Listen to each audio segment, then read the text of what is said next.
one. Good to see you, Mark. I'll be back in a few minutes, y'all. Okay. Damon, thank you. I really want to take the opportunity to honor Mark. Why? Because it is not easy to be in a room full of vegans. It really is. It's not. Sorry about that. And it's not only is it courageous, but to honor your truth and to honor your position and to meet us where we are, but also to be receptive, to be open to our message and our experiences. And to me, that's the beauty, because it's not about me and it's not about you. It's about the space in between us, what we contribute to the space between us, because that's where innovation and inspiration happens. It's a space that we create between us. And truly about like the animals, I really feel in my heart that I am personally robbing the ability of animals to actualize their purpose on this planet. Mother Nature, Earth, the universe is all perfect. And if they have a place here, if our mother created them with the same intention she created me, then they have a reason for being here. And there's enough evidence that shows me that I truly am not a carnivore, that I am truly an herbivore physiologically, that consuming these food products actually are a detriment to me, mind, body, and spirit, that I am denying these animals their beingness, their intelligence, their purpose in the ecosystem to the whole. To me, that's taking my place as very arrogant, because I'm literally denying every other animal's right to be and being willfully ignorant of the truth that is showing itself to me. Physiologically, we are not designed to be meat eaters. It is proven, it is empirically proven. So that means that when I make that choice, I'm satisfying my taste buds. And I would rather stay with the story that I've told myself that I've inherited than listen to my own soul and my own intuition and my own inner wisdom that is always trying to actualize and speak to me. And I think that's why when we speak of veganism, it's a spiritual transformation, because it takes that level of growth to bypass all of our neural networking of all that we've ever known our whole lives, and change in a way that is truly aligned with us as beings that we never had a chance, because we were born into this culture, into this society that taught us that this was the way. We literally have to go back to everything we know about who we are as human beings and interconnectedness in order to receive this message and make this shift. So I want to honor that. I really want to show appreciation that you're here with us, that you're open, that you're receptive, because this is where love transforms. It is about in that loving space that we create where we can open dialogue with honor. Well, thanks. I still wanted to hear from Ryan, because I think he didn't finish if he's there. But yeah, thanks, Jackie. There's so many layers to this. I mean, one thing that really matters to me is this, like you said, the hidden nature of warehouse slaughtering and all that stuff. At least indigenous people or even small farmers who killed animals, at least they did it themselves, you know, and took more responsibility in a way. I realize I eat very little meat, actually, so maybe I have this inner resonance with what you're saying. I don't know. It's interesting. Good. Look who's back. Ryan, did you get to finish your thinking?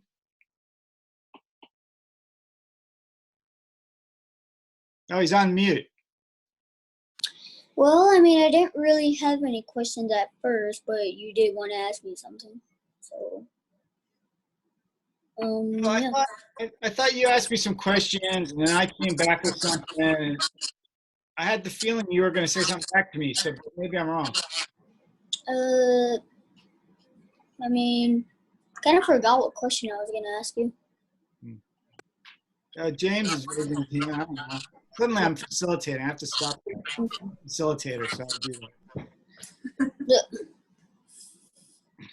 Well, I would like to answer Ryan's question Oh, good. because I think sorry Mark, could you mute your mic there for a sec because there's a lot of background. I think it was a very, they say, there's an old saying, Ryan, it says, out of the mouth of babes. And by that, they mean that the truth comes out of the mouth of children because they're, as I was talking earlier, they're closest to the spirit because they're of their innocence. And so out of the mouth of babes, and you couldn't have asked a finer question really to somebody who eats meat still. And I would not like to have all the focus on Mark because I am not a vegan myself either. So in saying that, I get where Mark's coming from because indigenous peoples, yes, they ate meat, and as Mark was mentioning, that some tribes in Africa still ate elephant, and they had ceremony around that as well.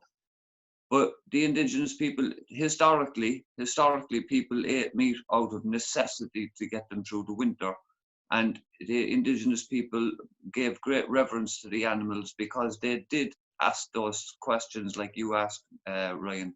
They did ask themselves, how would the animal feel? Because we're, taking its life, but we need the sustenance to get us through the winter, and we will utilize every part of that animal to make our clothing or our sheltering and everything else, and our tools. But they even use the skull of the buffalo to work as their altar when they worshipped in prayer. And one of their main prayers in their dancing prayer was, one of their main prayers, the words of it were, "We honor those who gave their bones so that we may live." And that was one of their prayers. But that was historically to get them through the winter so that they could survive because they had no alternative. And throughout the growing seasons, then they were able to subsist on the majority of their food was from what the nature provided them from the trees and the roots and the berries and everything else. And we have lost touch because what happened with the indigenous peoples was they gave great reverence to the animals that they only took when they needed. But when unfortunately, when the colonizers came in and took over, they decided, in order to get control, take away their food source. So they wiped out over 90 million heads of buffalo, close down to 500 head that was left in the end. And they were saved by the indigenous and cooperative with some ranchers. Point being, and I hate this being such a long answer to you for your Ryan, but I think you asked a very valid question. The point being is that we now live in a time in our world where we have the capability of no longer depending on the necessity for those proteins to get us through the winter. So we all have to learn a different way of thinking. We do not have to depend on the historical way of living. We have to look now forward to the futuristic way of living. And children like yourself are the future and the futuristic way of thinking. And I urge you to continue to ask those questions. So, well done.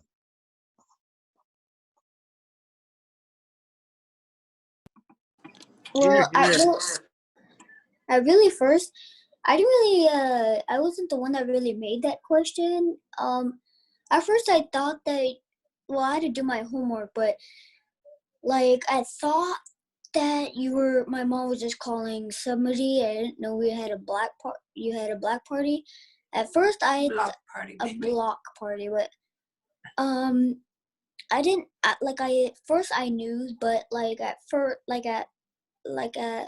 after I thought she was already done because I didn't know black party are like this long. It's well, it's really long, but yeah, my mom just said if I could ask a question, so she told me that question. I wasn't really made that question.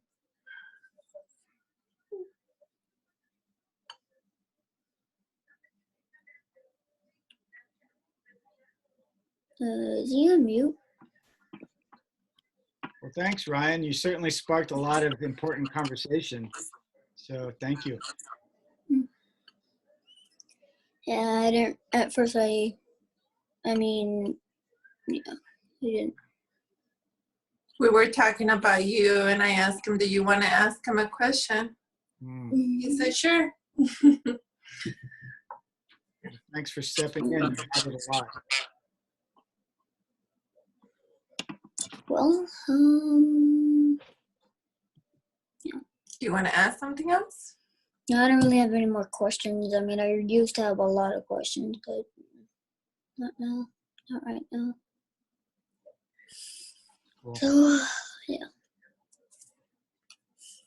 Okay, bye-bye. Good night. Bye. Oh yeah, by the way, I play with Nerf guns, but I don't like the real killing. I only play with Nerf guns, so they're not actually real ones. That's it. So, bye. So I will only eat Nerf animals from now on. Mhm. Ryan, great to see you, buddy. Oh, Ryan, hi. Jamin here. I mean, Jamin. yeah, Hey, hey, how you doing? yeah, good. I didn't think you really got to saw my questions. I only had like 1 or 2 questions. They can't hear you. Get closer. I only had, well, I don't know if you got to hear my questions, but I only had like 1 or 2 questions. Yeah, no, that's good. I heard part of the answer. So Mhm. good stuff. Good stuff, Ryan. Really great to see you here, buddy. Mhm. Well, yeah, the other time I said I didn't have any more questions because, yeah, I used to have a lot of questions, but I don't know right now, but yeah, the other time I said I didn't have any questions, so yeah, it was nice to meet you this one time. I mean, well, Yeah. it's really 5 times, but in this block party, like, yeah, 1 time. Yeah, yeah. Well, very good to see you. The questions come when they come, and when they come, you ask them. It's as simple as that. Yeah. Are you glad to see James? Almost been, Jamin, actually. yeah, I mean, I've been forgetting school, but it probably been a week, or I don't know. But yeah, I haven't really went on a block party yet. Much, well, only 3, probably 3 or 4 times. 3, yeah, 3 Yeah. or 4. Yeah, that sounds about right. Well, you're welcome here anytime, Ryan, buddy. Well, yeah. Bye. All right, good to see you. Have a good night, Ryan.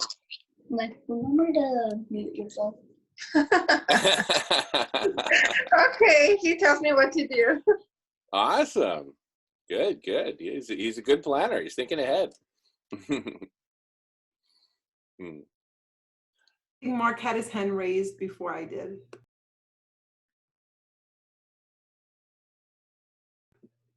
I just really want to say to James, he is the most effective pre-vegan that I have ever heard speak. Like seriously, he is the most effective pre-vegan activist that I've ever heard. I'm in awe. I'm in awe. I just love him. I just love you all.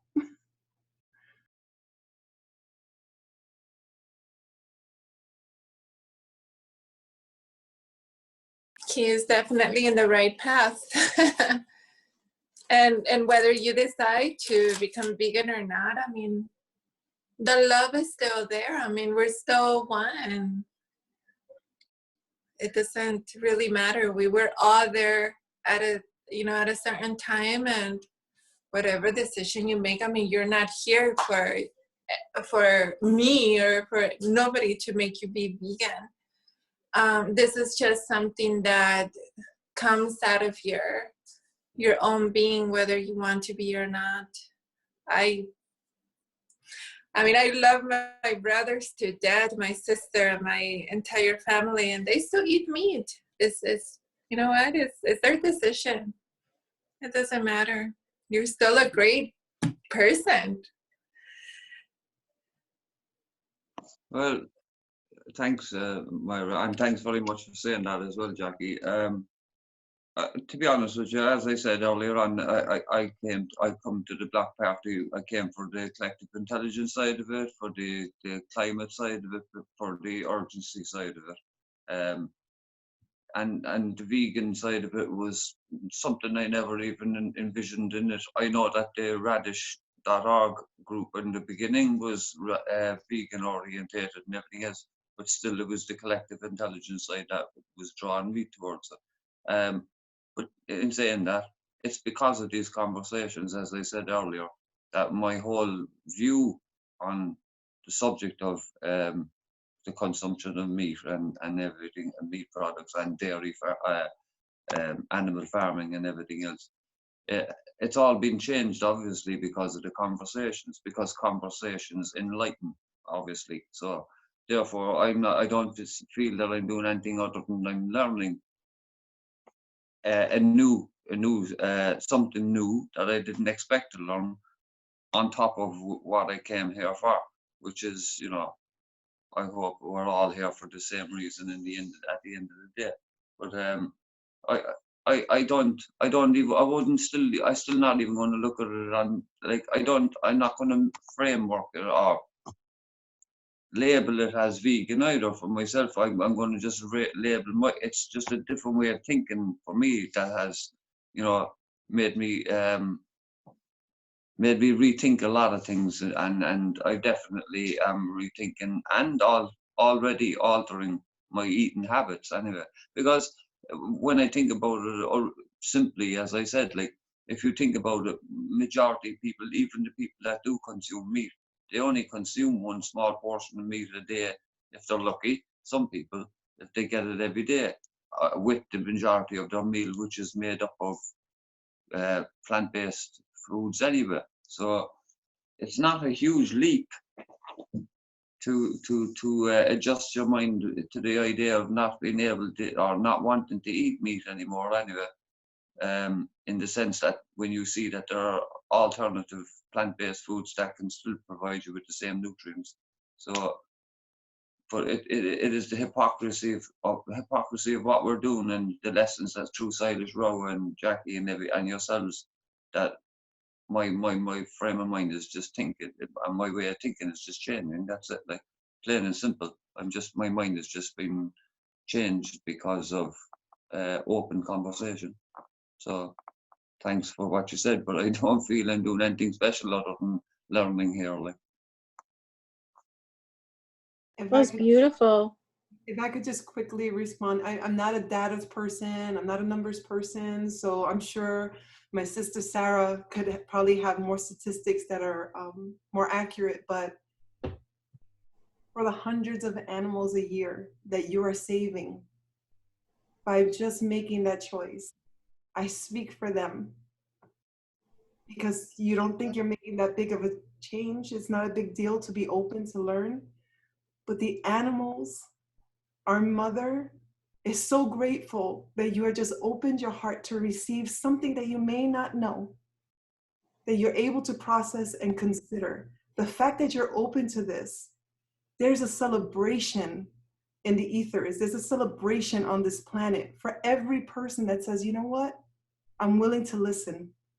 That is beautiful. So I want to honor that. It may be a little shift to you, but for those of us that understand the impact of that choice, I want to honor that and celebrate that. Yeah, that's wonderful.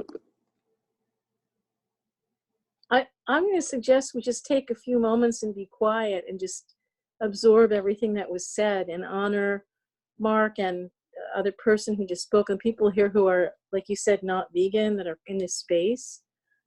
I think it would be wonderful just to feel it, just to take a few moments and let them, you know, be.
Jamin, what are you eating? The old vegan favorite of rice, beans, and vegetables. Sauteed vegetables, rice, and beans. What a beautiful conversation. The person who just spoke before me, I don't remember his name, but did you have anything else that you wanted to say, or Mark, or anybody else that has been listening in? James, that was speaking right before you. James, yeah, James or Mark, or Pre-Book. Hi, Pre-Book. You've been so quiet. Melvin. I have, and I've been listening, and I want to kind of think, whoever that was, let's give honor to Mark and James. I didn't have a clue that James wasn't vegan, the way he presents. And then Mark, I've just met you, so again, I just want to commend the speaker. Let's, show you guys some love. I like to share what drove me to, what motivated me to be a vegan. It was, first of all, was about my personal health. And then when I learned that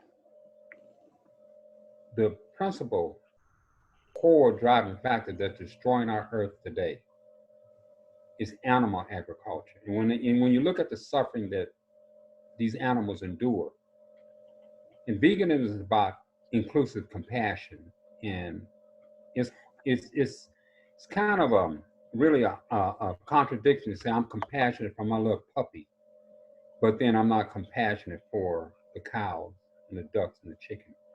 When we look at globally, when we look at the Sahara Desert, when we look at India, where all that desert is, that was all because of animal agriculture over thousands of years. Animal agriculture, just when we look at these kingdoms and these Egyptian kingdoms and all these other places, these people had huge heads of animals, huge heads of animals. And what did they do? That was their form of wealth. Not only was it a form of wealth, that's how they oppressed people. That's how they exploited people. And when we look at the objectification of women, the commodification of women, it's right parallel with animals. That practice came out of the husbandry of animals a long time ago to start to capture and to commodify animals for wealth. And what really pushed me over to being a vegan was I met Sailesh, and he made that connection for me. I said, this is the only one thing I can do to fight these bastards. I mean, I despise oppression, the exploitation, the degradation of humans for monetary gain, for the privileged poor, for the privileged few so much that the only thing that I know that I can do is don't participate in it, and that's by not eating animal flesh. That's a powerful thing, just not eating animal flesh. It may seem insignificant and small, but if the only power I have, I cannot tackle Fauci and Carhill, and I can't go out and get them bastards. What I can do is not participate by not eating animal flesh. And if enough of us did that, the whole thing will just capitulate and fall down. We're talking about a massive thing. We're talking about a massive. Why is our ocean all screwed up? Our forest, our water, our drinking water, the lakes, the rivers, the streams, the world wildlife says by 2026, all the wild animals will be dead or in zoos. Why is that? They want the damn land raising cows and chickens and stuff like that. And the waste from those animals, I'm kind of singing to the choir. That's why one of the reasons why I'm a vegan. I'm gonna fight these bastards. I can't go up to Carhill or Monsanto and make them change, but I can do this here. I'm not participating in this shit. That's powerful. If enough of us did that, it will come crumbling down. All these other things that we want to do, We can do them. We don't even have to fight them. This is one of the things that Gandhi did in India. He told it, but Gandhi got played. He told the Indians, stop wearing their clothes. And when he first started that, nobody believed him. And a few people started, and a few more, and then some of the Indian industrialists, they got behind him, and they started wearing Indian clothes. They were, and that brought the empire. Just that one little simple thing. So that's one of the reasons why I'm so passionate about being a vegan. I want to do something. If all I could do is not participating in eating animal flesh, because I know that poor chicken screamed and died, and that cow and that duck and those animals, and our water is being poisoned. And you know, when you look at African black people in America, black women are the most obese women in America. Nobody dies of diabetes more than black people. Nobody died from coronary heart disease, and that's what you know, the animal flesh. When you look at strokes, when you look at coronary heart diseases, when you look at autoimmune diseases, all these chronic degenerative diseases just come from eating animal flesh. You know, I got diseases in my body. It's no doubt they come from eating animal flesh. High blood pressure, all this stuff come from eating animal flesh. Bad lungs, you know, acne, come from eating animal flesh. So I'm just not gonna do the shit. I got, you know, once you get knowledge, true knowledge, this is one thing I've learned about. Once you really know, you don't do stupid shit. Once you really know. Some people say they know and they're still doing stupid shit. You don't know. You're intellectualizing. But when you know and you're living with compassion, you're not going to consciously and deliberately participate in action that's destroying life on this earth. I've come to the awareness that as part of an interconnected planetary ecosystem, human welfare is interconnected and interdependent on the welfare of the environment and all species. And one thing that's destroying our environment like nothing else is killing up animals for human think they benefited from. It's coming back on us. We got this disease on us now globally. It's coming back. It's been there before with the Black Plague. It's been there with the swine flu, which actually came with 1918, which actually came out of Kansas. They call it the Spanish flu. They had a reason, but it was really the swine flu initially, and it came out and it went all around the world, and it came in waves. You look at AIDS, chicken pox, measles, all this Ebola, all this stuff. So if you got the knowledge of this and you're not acting on it, you don't have knowledge. You're intellectualizing. When you really know, when you really have awareness, and this is where the thing, when people who have had addictions, what breaks them away from the addiction is awareness. That's the only thing. You could give them all the techniques. You could talk about how it's destroying their lives and encouragement. Until they gain awareness, nothing's going to change. And once you get that awareness about what's really destroying humanity, pushing us toward the sixth mass extinction, if you're really a compassionate, loving human being, intelligent, if we are as intelligent as bees, if we are intelligent as rats and mosquitoes and as lions, we won't participate in this shit. Because lions don't do it, bees don't do it. We're the only one participating in the mass destruction of all the species on this earth for hubris. And we've been so conditioned, I'm dealing with it in my own family, to eating meat, that it's like, it's a struggle with my grandkids. I'm almost to the point to telling me, well, y'all can't come over here anymore. And we're not going to, you got to eat vegan. You can't come over here anymore and think that you're going to eat some fast food, processed food. It's not going to happen. That's where I'm at right now. I'm a devil mother. You know, I'm not going to do that. I'm not going to participate in killing animals. I'm not going to be a part of this system. Make sure that Cargill and all these other industrial animal agriculture businesses, agribusinesses, can stay in the business. I'm not giving them a dime. I'm not doing it. Ashe.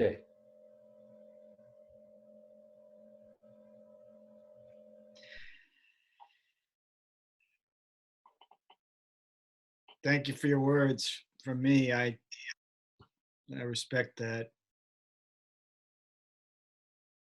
I hear your Yeah. Thanks for that, Melvin. Yeah. Myself as a non-vegan, as I said, coming from this, like in these talks, you're right. Like what you said, the key thing you said there to me, anyway, is the awareness. And as you said, like a lot of people with addictions and everything, when they go, you know, when they what that cures them is awareness. And I've been down that road as well, as I said in an earlier part of the talk or conversation there tonight. I went through about a 10-year depression stage and spiraling kind of out of control then as well, with my drinking got out of hand as well. All, you know, depression related and everything else. And but point is that it was it was a friend of mine who was already kind of an AA attendee anyway themselves, but it was also my daughter, and it was just my own realization as well that, you know, things aren't right anyway. Things are going wrong in my life, and those are, you know, what are the reasons? And obviously, like with the help of my daughter and the help of my friends, it was, you know, I wasn't long, because if you want to know the road ahead, you have to ask those coming back as well. And so I was pointed in the right directions, and I did attend those meetings, and I did get great benefit out of the whole situation. And so now I see the hypocrisy of the way I was living with that, because I saw where the drinking situation was taking me, and thankfully I pulled myself out of it. And I am a person who learns by my mistakes, and I believe we all are, really, because that's the best way to learn is through mistakes, and we learn the hard way. We learn through the hard lessons, and I'm learning now. This is like, again, as I said, this is just another facet of the journey that I've been brought on with the collective intelligence group here, like, and I'm learning more and more all the time. And I have great empathy for animals and everything else. But I do now more than ever see the hypocrisy of it when I'm eating animals also. Like, so my views are changing rapidly. So, you know, but only because of this conversation. Thanks.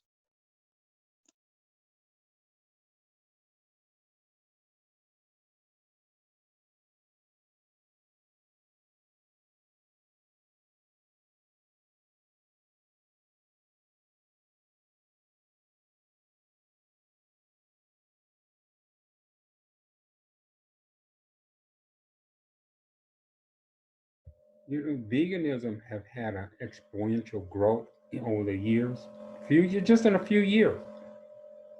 There used to be where only thing you can get was some tasteless tofu somewhere, you know. But now it's just all over the place, all over the so-called industrialized world, because people have come into the awareness about their health. Most haven't connected it to the environment yet. They really haven't connected it to the environment. And when we look at indigenous populations, they've always been there. There has not been a homogeneous indigenous population. Indigenous populations, some of them they didn't eat any animal food. Some did, but they didn't eat any animal food, some of the indigenous population. And when you look at the suffering that's going on in the hunger in places like Africa, it's all about controlling the food supply. It's plenty food there, right there in them docks. It's about supply and demand. It's plenty food. And this here growth of veganism is the only path forward, as far as I'm concerned, for us to make a systemic, global, worldwide change. Because not only are we talking about inclusive compassion. We're also talking about different organizational structures, different social structures that comes with that, organizational principles. And one of them, Shelley Osthoff talks about, and she talks about, it's called the Codes for a Healthy Earth. Well, she talked about eco-governance. And I know some of you here are familiar with eco-governance. And she said the only legitimate purpose of governance is to protect and cultivate the health and vitality of the earth and all the inhabitants on earth for generations to come. Those type of stories that we're beginning to tell, and it's a total different narrative from this narrative of separation and domination and privilege and private property and control of all the natural resources for the benefit of a privileged few. So out of this veganism is coming these different stories on how we can organize our lives around building social structures, organizational principles that can help us live in harmony with nature, so we can live in a way that we're really interconnected to and contributing to the vitality and the regeneration of the ecosystems that we live in and around the world. So it's a lot, there are so many efforts that's been made in this world, and they seem like they're disconnected, but they're really connected. Just that the power of the media, the power of big money to make us seem like we connected, like what you do, Mark, we really connected. But the media, the big conglomerate, these big people, the radio stations, what is 3 main radio stations in America that's controlled by, one family, and all the TV stations, like in New York, everywhere, they got all these grassroots in Arizona, all over Oklahoma, California, grassroots people talking just like we're talking. Talking about doing the same thing, coming up with, a new way that we can live. And the thing that pull them all together is veganism. Pulling them all together is that we got to grow our own food, we got to create our own food, we have to stop eating these animal food. That is the thing that the big common thread that pulls all of these movements together that's going on. Is just that we don't control the mass media, but we got Facebook, we got Zoom, and we got stuff like that where we can hook up and we can realize, man, we're all on the same team. We're all talking the same thing. We can all be in alignment. There's so many independent movements. Jackie and Jamin, I was listening to these here. There's some people in New York, some grassroots people, what they're talking about doing, what they are doing. And these people got credibility in the community. Whoa, they are doing some powerful stuff. So what we're talking about doing, with the Stone Soup and Feed Brooklyn, all we got to do is say, hey, we got an idea, and how y'all like this? They'll just run with it. You don't have to do. These people are connected. They got the credibility, and that's the thing you have to have, is credibility in the community when you're going in there. You cannot go in there like, hey, I got an idea. No, they're already doing it. And these people are brilliant. They are vegans. They've been vegans for years. They come up through the ranks, the chefs, and they're right there, still in their communities, trying to make change through veganism, growing gardens, educating. So we're really on the right path. And I just want to say, we just got to see our commonality and not our differences. And I think our commonalities are huge, and that's what draws us together. Like I mentioned, trying to bring AOC in, and sure, she's not a vegan, but she has credibility, and her heart is there. Her heart is definitely there, So that's what we're looking at, where your heart is at.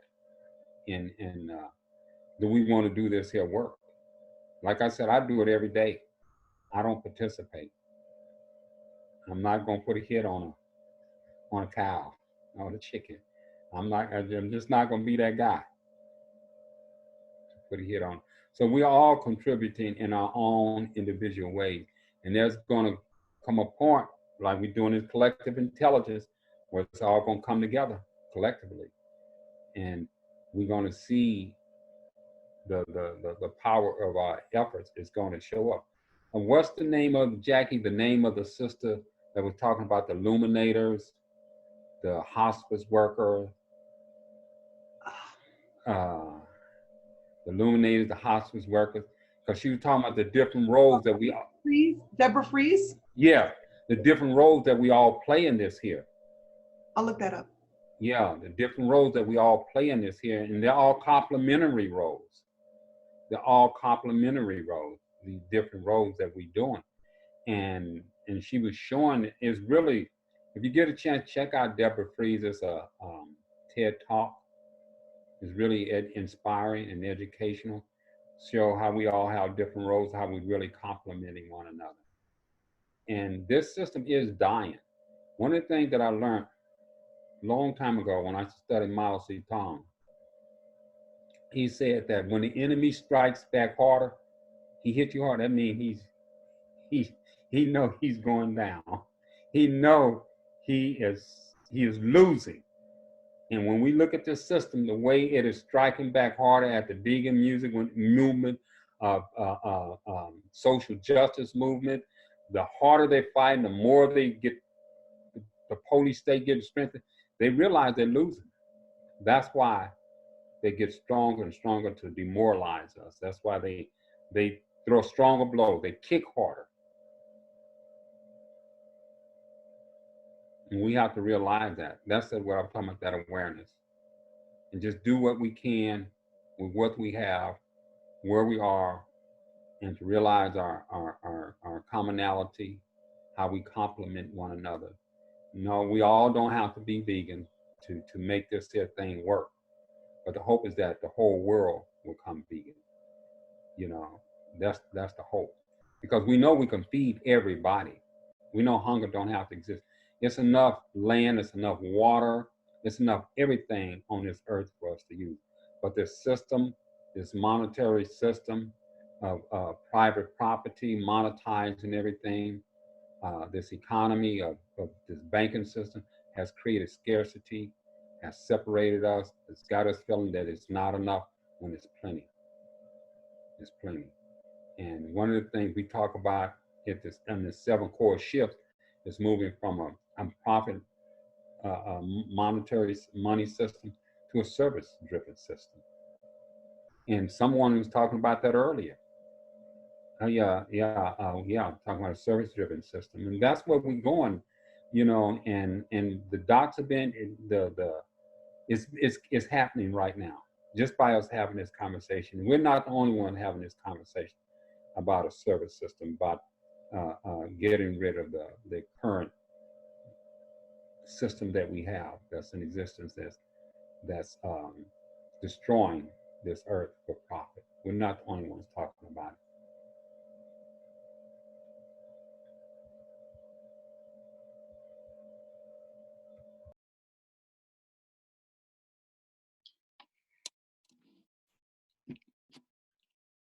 So is it Melvin? Is that your name? Or is it Marvin? Melvin. Okay. And he's on mute. Yeah, go ahead, Mark. Thank you, Melvin. I'm kind of looking forward to the grandkids finding out, like, oh, we don't do this at Grandpa's house. He's got rules or whatever. That's great. So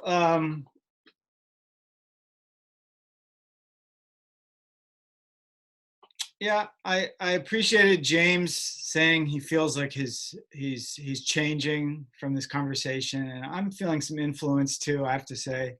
It's interesting. But mostly I took the mic now because I've got to be going, and I wanted to thank everyone for their contributions. I'm sorry I didn't hear from you, Jamin, today.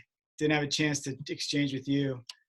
but I enjoyed everyone so much, and I thank you for everything. This has been great. Awesome, Mark. Really great to see you here, and thanks so much for coming and hanging with us. And please Yeah, come nice again. to meet you. Thanks for being there. Yeah, likewise, Mark. Ashe. Thank you, Jackie, Nancy, everybody. Thanks, Mark, for coming. I And really come back anytime, Mark. We'll see you soon. Thanks, Great. Mark. Oh, I Take wanted to care, mention Mark. to you, James, that I know Tom Atlee from way back, and I saw he was in one of your conversations. So anyway, Oh yeah, we love Tom Atlee. We had a super good conversation with him. It's up on the website, up on 30 minutes. Well, there's a link okay, on the Block Party page. It says 30 minutes of radical collective intelligence, and Tom Atlee's in that video. cool. Okay, great. Yeah, Good night, everybody. Take care out there. great to see you, Mark. Have a great night. See you soon. Take care, Mark. Thank you. Thanks, James.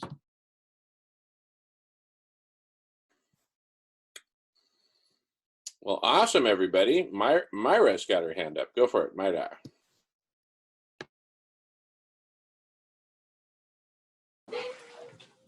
I have a question, and I don't even how to. I have no clue how to start.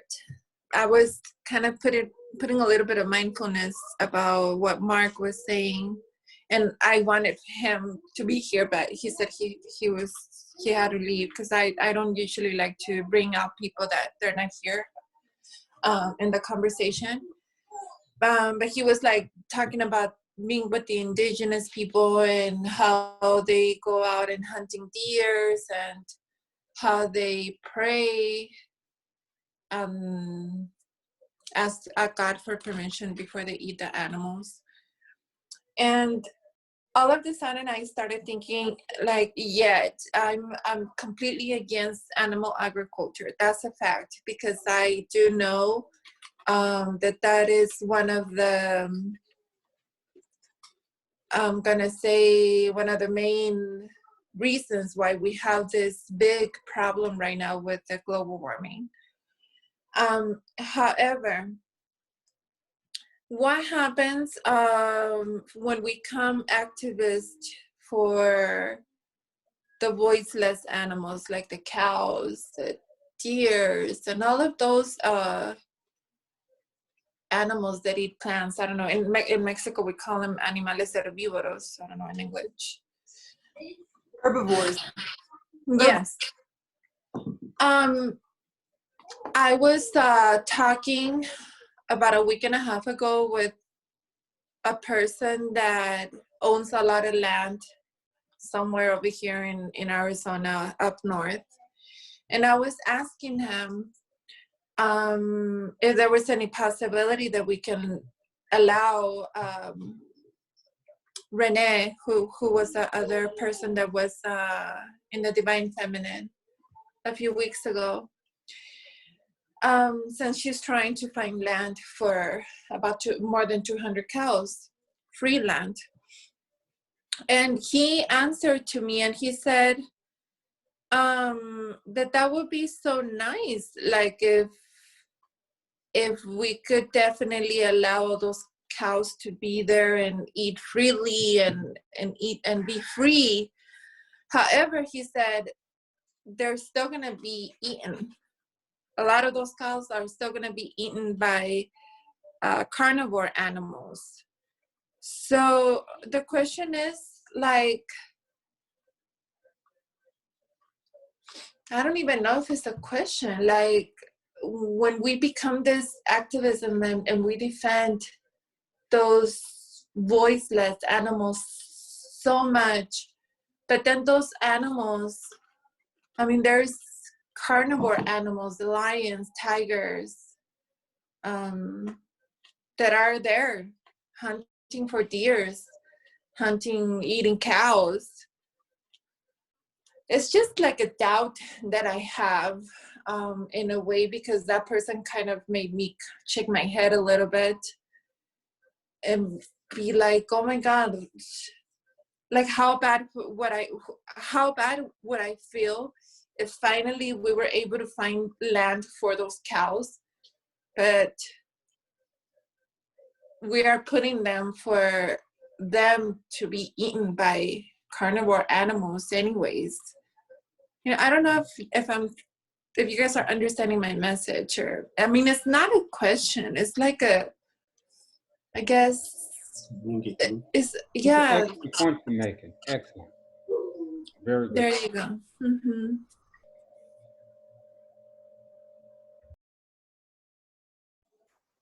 Okay, Myra, once Renee meets these people actually meet Renee, they're not going to be killing those cows, because Renee has this way of just somehow, when she tells her story and when people meet her, I just feel like that confident in Renee. Secondly, there are a lot of animals that are carnivorous and do eat other animals in the wild, like in Africa or in wherever that they need, in India, tigers, they eat meat, lions eat zebra, but that's fine. Cats in the wild need to eat meat, but no other animal eats other animals at all.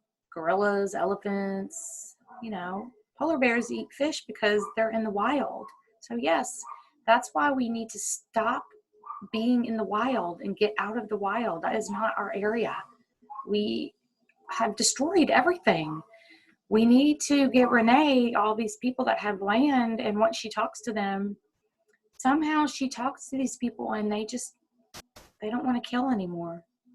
I mean, it's worth a shot, right? Because she's not going to flip them. I mean, she'll flip them, but they're going to kill the cows anyway, so you might as well let her try to talk to them. And you don't phrase it like she's vegan or anything. I mean, they'll figure it out once she talks to them. She just knows how to do it. She's excellent at this. This is her specialty. This is her gift back to what she said was killing all the cows. This is her gift back to saving them. But like, for example, like I understand that this happens in the wild areas. However, I'm a little bit, or maybe a lot, very ignorant about what type of carnivore animals we might have here in Arizona up in the north area. And if these animals have a big chance of just surviving in the free land.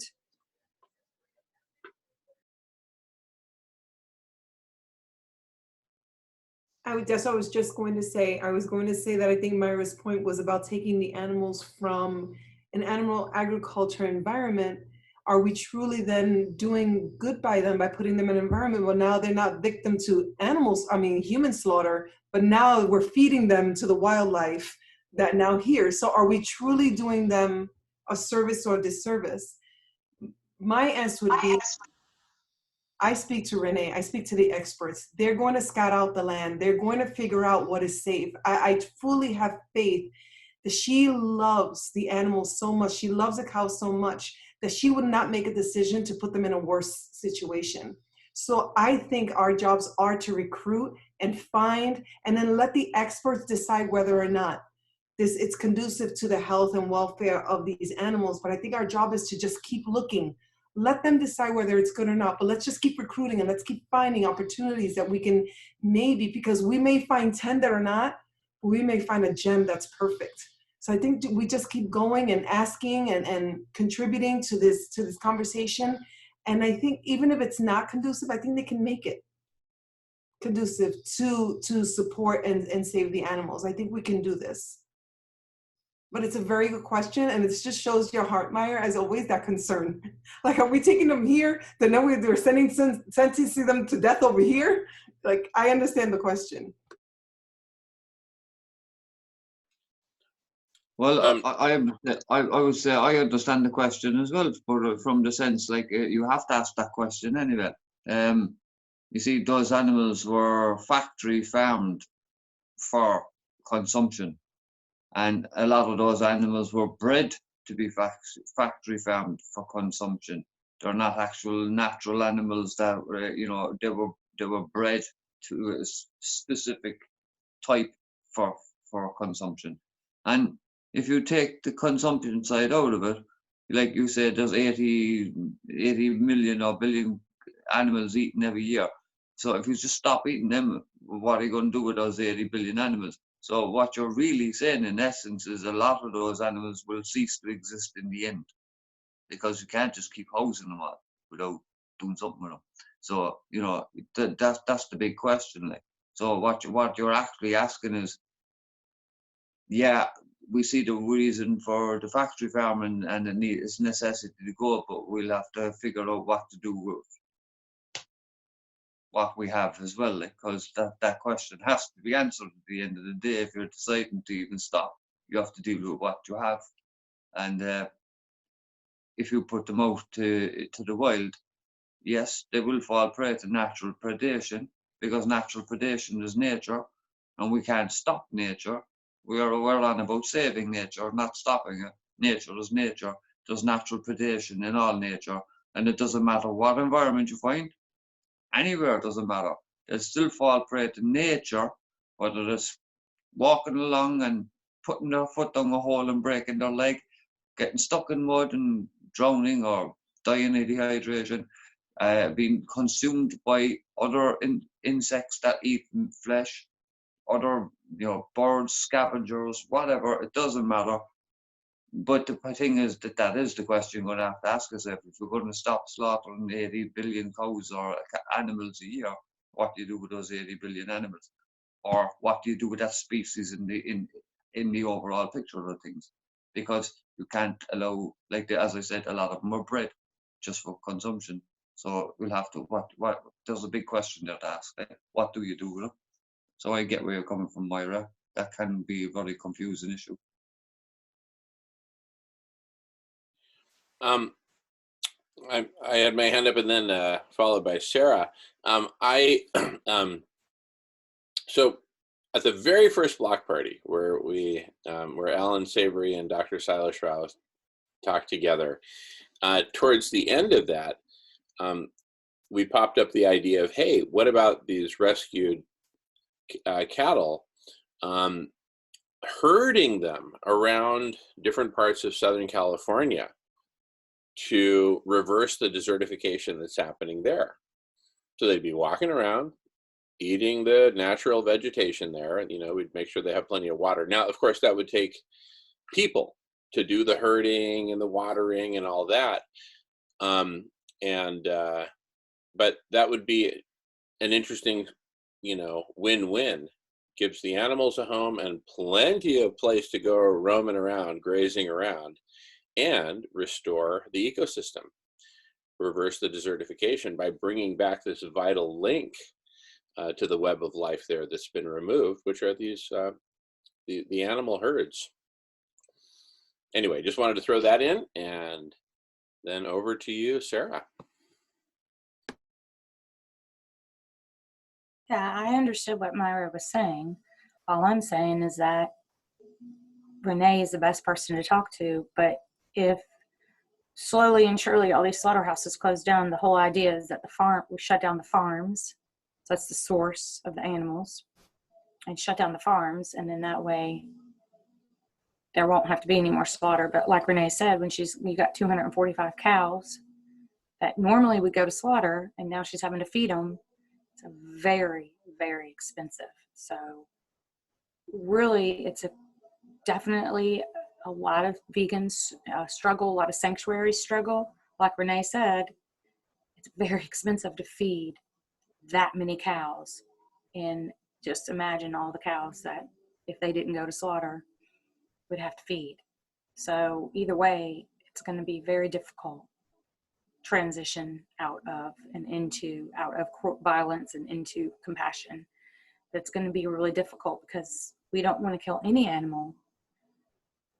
At the same time, we're not going to be able to feed, 80 million animals. I mean, it's just impossible. We can't even feed our humans because of all the animals that are eating all the grains and stuff, obviously, but it's crazy. But yeah, something's going to give. And we're going to keep going through these pandemics too, because people are not learning their lesson from this one for sure. They're just back eating meat, dairy, and eggs, the COVIDs, as I call them. Good old COVIDs. Honestly, they don't care. Those are the people that are out there reckless, not wearing a mask in places that are not ventilated. I call them almost like you, but I was saying the other day, these are like the people that don't like to wear a condom. And they don't wear a condom because they don't care about infecting another person in case they carry a disease. So it's the same. It's like reckless living. And it's sad because we're a very small mass of people that are a little bit more conscious, and it does get frustrated. I sometimes lose faith, and I'm like, oh well, maybe we didn't make the change in this life. Maybe it's gonna be the next one.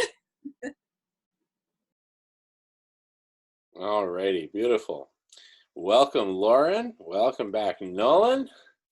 Welcome, everyone. It is a little after 9 p.m. Pacific time, which is the beginning of Jamin's 5-hour break. So I'm going to take a break for 5 hours, and I'll be back at 2 o'clock in the morning for the last 4 hours of block party number 14. All righty. Nolan, how you feeling? I'm feeling good. Awesome. I've been awesome. listening to the last 15 minutes or so. So I'm somewhat aware of where you guys are at. Awesome, awesome. So Nolan, I'll go ahead and make you host, and I'll make Jackie co-host, and anyone else who wants to be co-host. Well, I'm going to head off to bed for a while myself, take advantage of this now as we're taking a bit of a break and change over. Sorry no, Nolan, I know I'm changing. I'm going to sleep when you're just coming on there, but I said I'd take a break after an hour. That was 2:30. It's now 5 in the morning for me, like, so I'm going to get a few hours sleep this time, otherwise I'll never wake up. So, great talking to everyone. I hope you're all here again when I come back later on. So, see you later. Bye. Good night. Thanks for being around. Awesome, James. All right, James. We'll see you soon, bro. Take care. Bye, James. Alrighty. Because I've made Nolan host, Nolan will have to figure out who's co-host and all that. Alrighty. Well, I'll be missing your great conversation, but definitely need to get some sleep, and then I'll be back at 2 in the morning. Great to see you all. And I'll stop recording here and just hand you the ball, Nolan, and let you record as you wish. Okay.